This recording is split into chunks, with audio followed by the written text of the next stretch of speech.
2024 সালের জুলাই সরকারি চাকরিতে কোটা সংস্কারের দাবিতে শিক্ষার্থীদের আন্দোলনের মধ্য দিয়ে শুরু হয় এক নতুন অধ্যায়।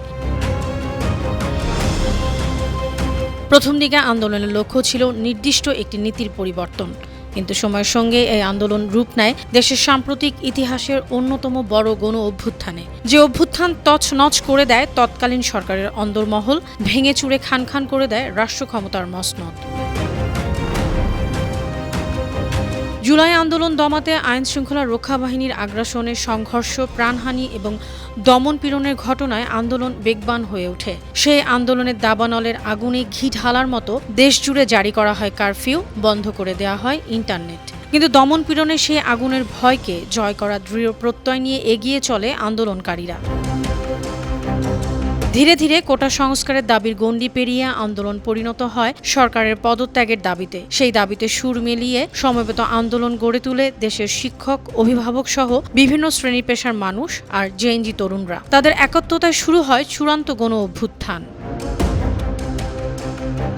5 আগস্ট 2024 বৈষম্য বিরোধী ছাত্র আন্দোলনের মার্চ টু ঢাকা কর্মসূচিতে সাড়া দিয়ে দেশের বিভিন্ন প্রান্ত থেকে লাখ লাখ মানুষ রাজধানীতে আসতে থাকে। সকাল থেকে রাজধানীর প্রবেশ পথগুলোতে সৃষ্টি হয় গণমানুষের বাঁধ ভাঙা জনস্রোত। সবার লক্ষ্য ছিল একটাই, শাহবাগ ও বাংলাদেশের ক্ষমতার মসনদ গণভবন। আইনশৃঙ্খলা রক্ষাকারী বাহিনীর গুলি, টিয়ার শেল সেদিন সেই অদম্য কাফেলাকে থামাতে পারেনি। দুপুর গড়িয়ে সময় যখন 2:30 ছুঁই তখন খবর ছড়িয়ে পড়ে ক্ষমতার মসনদ তছনছ হয়ে গেছে।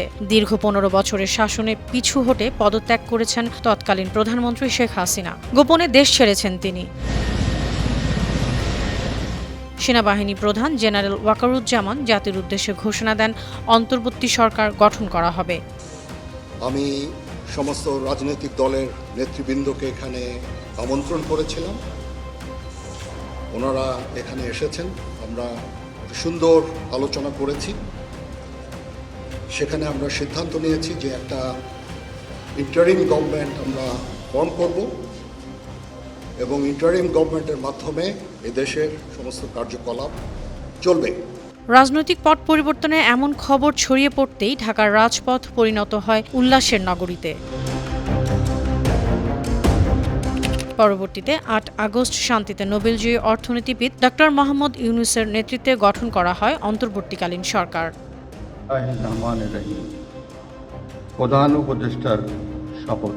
এমন বিভিন্ন কারণে 5 আগস্ট বা 36 জুলাই শুধু একটি তারিখ নয়, এটি সংগ্রাম, আত্মত্যাগ এবং পরিবর্তনের প্রতীক, বাংলাদেশের ইতিহাসের গুরুত্বপূর্ণ এক অধ্যায়। নিউজ ডেস্ক, বানো টিভি।